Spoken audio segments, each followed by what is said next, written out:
I'm excited. I've never we were talking about I've never really spoken in front of 500-600 people like going to be here in such a important event.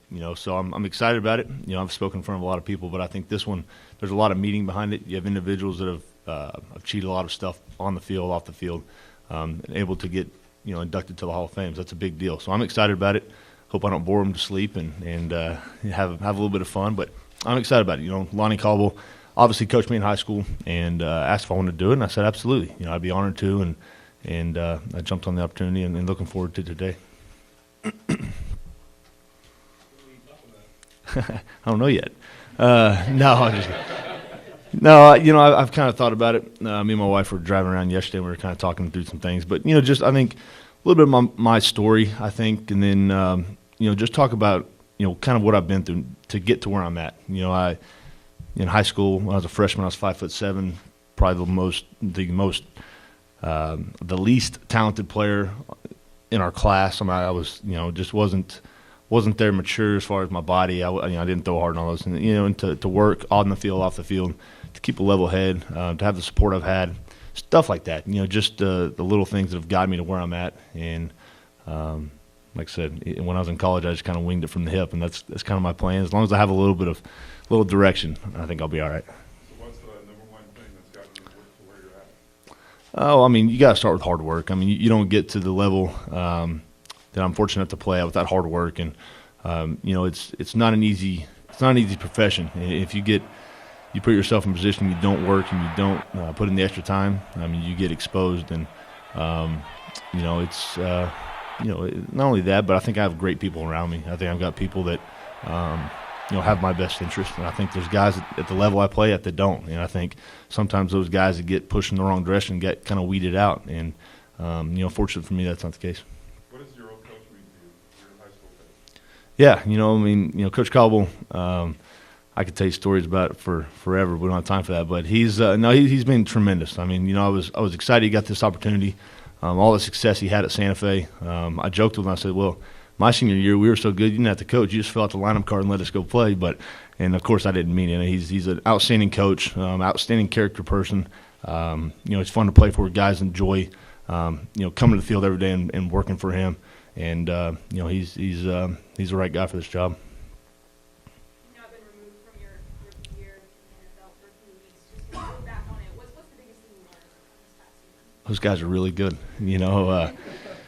It's a very challenging league. There's so much preparation that goes in. Basically, when you're done on Saturday or Sunday afternoon, you're already thinking about next week and trying to prepare. You got to come in Monday morning, kind of having a feel for what the other team does. It's a nonstop. It's our job. We don't go to school anymore. We get paid to do this. They expect us to be more prepared or as prepared as the coaches. So there's so much time that goes into each week. And like I said, if you don't prepare and you just kind of go through the motion, you'll get exposed. And even if you do prepare, sometimes you get exposed because those guys are so good. But it was a fun year. I had a great year. We didn't win as many games as we'd like to, obviously. But you look at the games we were in. We were in so many games, and we were the youngest team in the NFL. At one point, we had 8 of our guys on the offensive side of the ball at one time were rookies. And when you're playing teams like the Baltimore Ravens, Pittsburgh Steelers, Cincinnati Bengals, that are all veteran teams that have guys that are future Hall of Famers and very experienced players.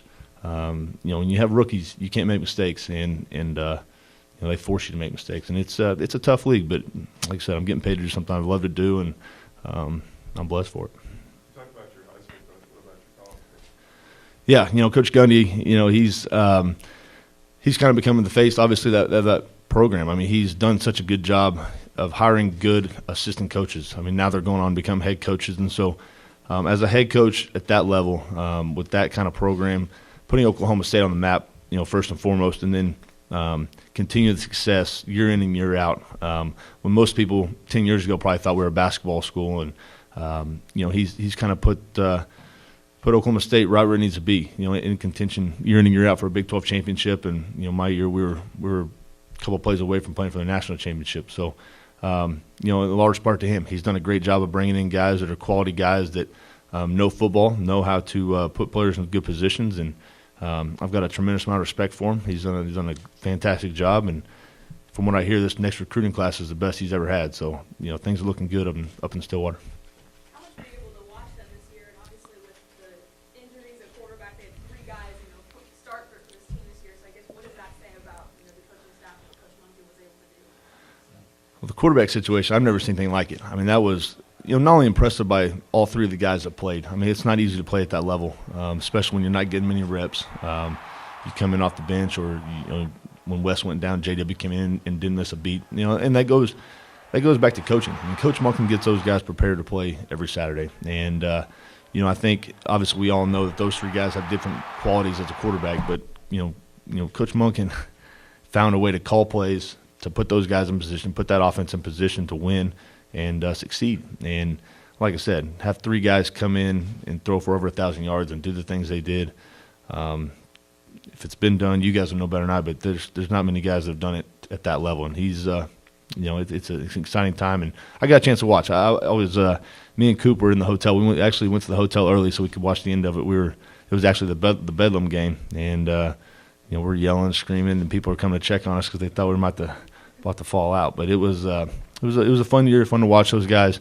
Definitely different being on the outside looking in. Did you talk to Clint or any of the quarterbacks during that time? I know you and him are pretty close.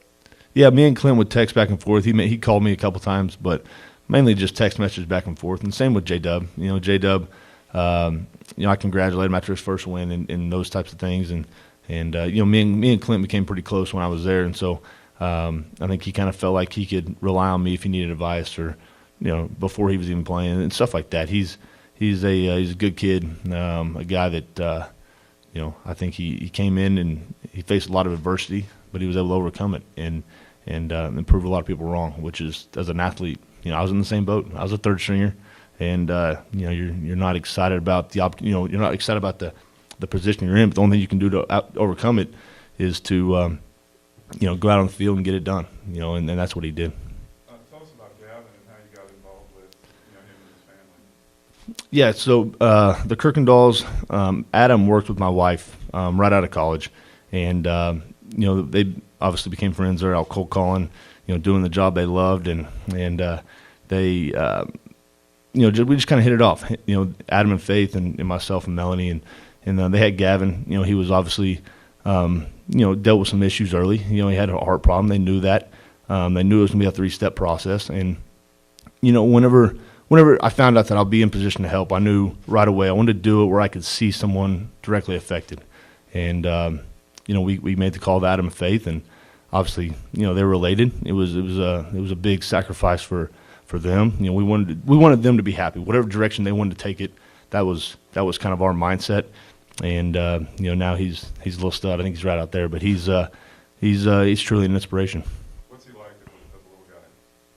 He's got a lot of energy. He's out there. He's probably bouncing off the walls, but he's you would never know he had any problems. I mean, he's just he's a little normal 6-year-old kid that unfortunately has been dealt with a lot of adversity. But he's like I said, you would never know he had any issues. He's just a really good kid. Obviously, his parents do a great job with him, but he's a stud. Does he like football? He does. He loves it. Yeah, we were talking earlier. He loves OSU and the Browns. I don't know why, but he he loves football. I'm trying to get him on the golf course. I say, listen, it's a lot easier on your body, and you can play for a lot longer. How's the foundation progressed when you guys started it to this? It's moving in the right direction. We actually we hired a guy to run our golf tournament, and we spoke with him this morning. He's putting the final plans together as far as designing the entire program. This guy that we hired is Patrick Siver. He's done a bunch of PGA events. He actually did Scott Verplank's event last year, so he's put together a really nice tournament together for us. And the final outline or whatever may be done here within this weekend. And you can either get on my website for the information or follow me on Twitter. I'm sure I'll tweet about it, but that's moving definitely in the right direction. And we have a couple other ideas. I'm gonna do a little quarterback camp. Probably this summer, and all the proceeds that we raise, I'll give them directly to the Children's Hospital. So that's one other thing we're doing, and we've got a couple other ideas. Maybe a dinner, a luncheon type deal before the tournament. A couple other ways to try to raise as much money as possible. So guys like Gavin can so Oklahoma City can have a heart surgeon. We just don't have a pediatric surgeon, and we need to find a way to get that done. So is the golf tournament kind of the first big event that you guys are doing? Yeah, we did one last year. We had one last July, and we did a great job. We with the limited amount of time we had, we were able to raise $90,000, and we had a great turnout. I mean, we actually sold over what we were looking to sell because we had to bring in more golf carts because we had so many people. But we're looking to make it even bigger. I've obviously added something the night before. Make it a little bit more of a 2-day experience and really raise awareness for what we're trying to do at Children's Hospital. So we had one last year. This year we're expecting a lot bigger things. We're looking tentatively at July 8th as the date. Haven't nailed that in stone. Like I said, here within the next 4 or 5 days, we should have an idea of what we're going to do, and I'm very excited about it. That's it. Obviously, this off-season with the Cleveland Browns, it's been a little bit with all the transition and stuff. Does that make you uneasy as a starting quarterback, or is that just a situation where you have to know, okay, this is part of the business, or just where your emotions are? Well, you just have to understand the part of the business. I mean, I think in college, it's one thing. When you're talking about a multi-billion-dollar corporation, essentially, there's going to be changes. Obviously, we've already seen some, but there's going to be competition. The guys that drafted me are no longer there, so I fully expect there to be competition. I would want competition. I want to go into camp and compete. If I won 10, 11 games last year, it may not be the case, but we weren't able to get that done. So I expect competition. I'm eager to get started. I've already started working tirelessly at several different things that I feel like I could get better on from last year. And, I expect competition. That's the way professional sports are. Unless you're Tom Brady, Peyton Manning, Drew Brees, these guys, you might as well expect for somebody, to come try to take your job. And, it's part of the business, but it's also the fun part, to compete and try to be a winner. What's been your communication like so far with the new coaching staff, with North Turner, your offensive coordinator? Very limited. There's rules on that. I mean, it's almost like we're in college again. There's more rules, I think, in NFL than there are in NCAA. But you're not able to talk X's and O's. You can't sit down and talk ball. So I'm going to be learning a totally different offense. It's going to be completely different than what we did last year. But we all are. It's not just me. But I think, being the quarterback, I think, you want to have as much contact with those guys as possible, but you're just not able to talk football. So, I've talked to him a couple times, but it's been very limited, and I'm excited. What North Turner's done with quarterbacks throughout his career, what he did with Phillip these past few years in San Diego, throwing for over 4,000 yards and a ton of touchdowns, and he's obviously. I talked to Troy Aikman a couple weeks ago, and obviously they're kind of attached to the hip. He gave his speech at the Hall of Fame and all of that, so he thinks highly of Norv, and I think. Every guy that's ever played for North Turner has always come away extremely impressed and become not only friends, but just he's their mentor, and I think he's been one of the best in the game for a long time. A lot of people regard him as one of the best play callers of all time. So he's definitely in the game today. So it's going to be exciting playing for him. You always hear rookies say they had kind of a welcome to the NFL moment or welcome to the league moment. If you had one, what was that? I had a lot. I think the first one,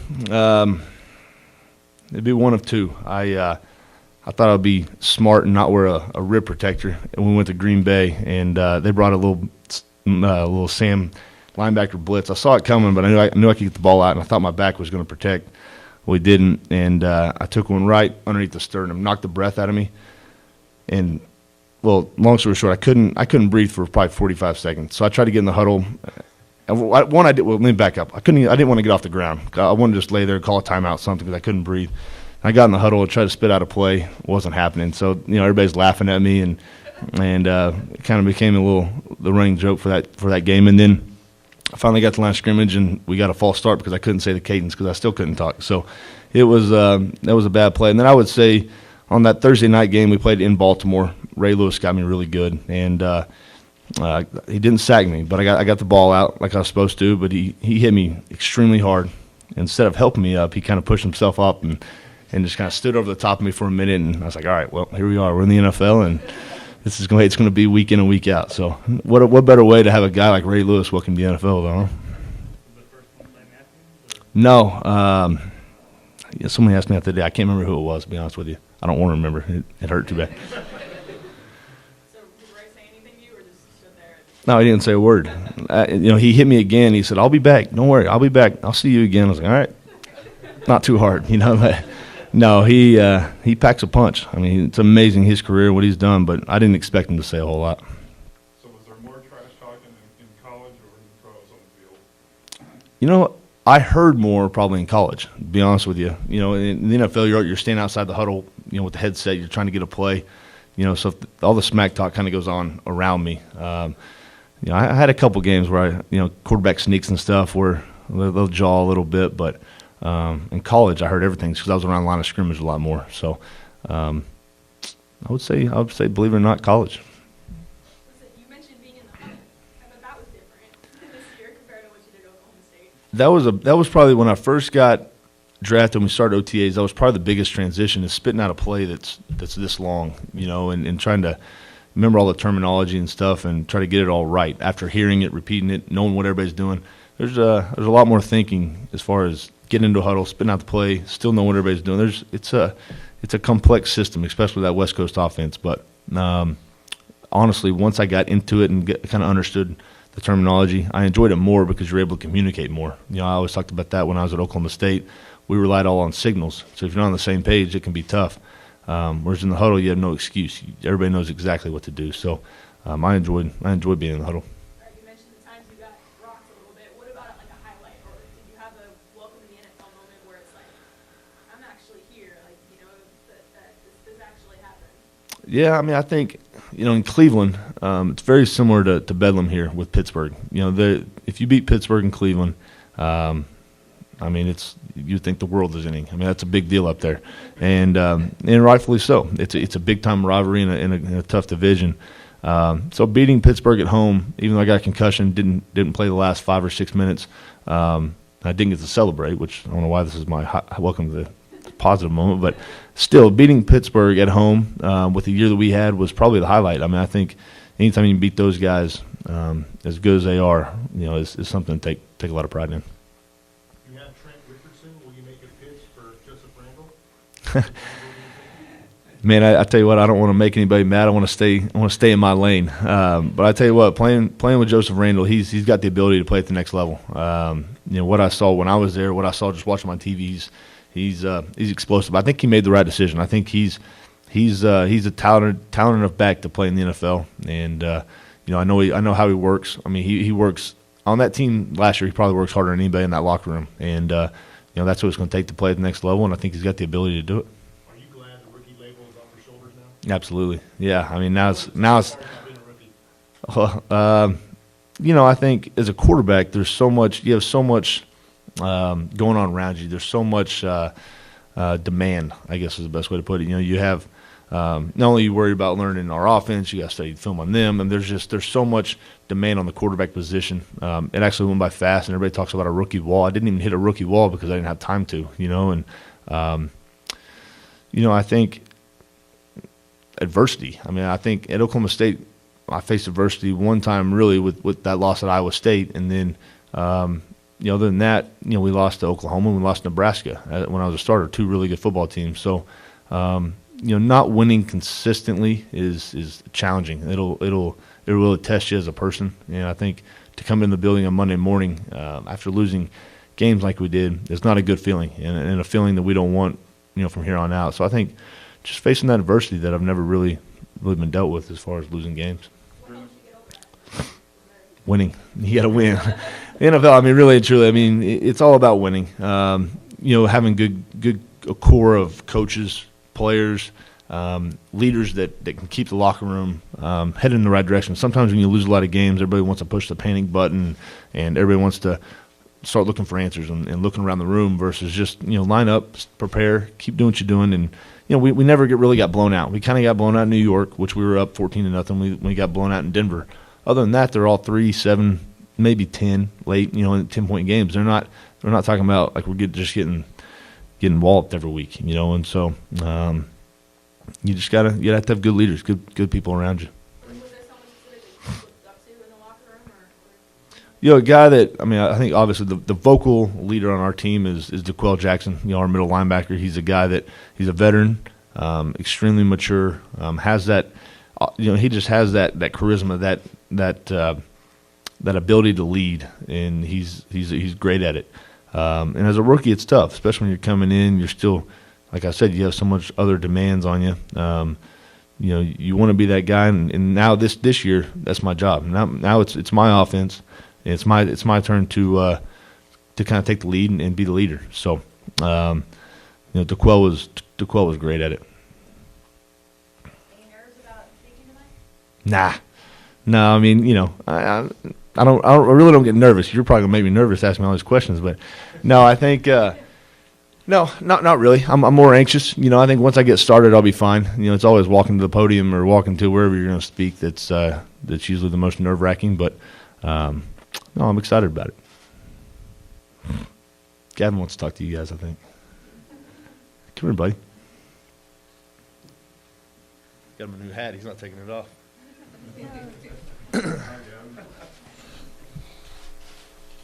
So Gavin, what do you think of this guy? I don't know, but he's my best friend. I like him very much. A lot of pictures taken of you, buddy. Yeah. So tell us what you like about football. I love watching him play football because every time he plays football, I feel like I'm playing football too.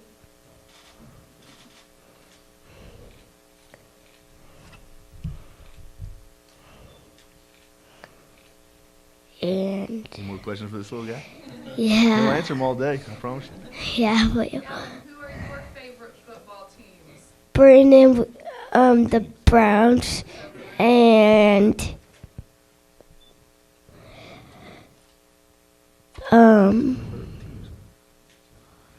the Eagles, and I don't OSU, and I think that's about it. When you and Brandon hang out, what kind of stuff do you guys like to do together? I like to, every time I go to his house, I like to put on his helmet and play with his dog. He loves trying on my helmets. I have all my helmets from OSU, and he loves trying them on. I got a new one for you, buddy. Oh, cool. So have you ever played catch with him with the football? Sometimes I think. Yeah.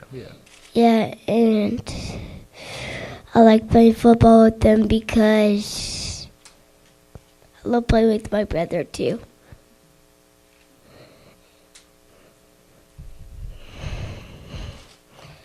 And I like doing fun stuff with Brandon and playing with them and wrestle with him. Who wins? You. And me. Not just about you. Me, too. Attaboy. You're learning, man. And I forgot the Browns wins, too. Because Brandon throws. Brandon. Brandon was gone for a long time, for a little while during the season. What's it like having him back in? Every time I see him, it's fun to see him. Because I just like him because he's my pal. So is he somebody you'd like to grow up to be like? Yeah. When he grows up, when I grow up, I want to be a official ref Professional rep. and a football player, but I can't. Because my mom's mad at me because she won't want me. Boo. And she says I want to be and she wants me to be an OU fan. Say, just kidding. Just kidding.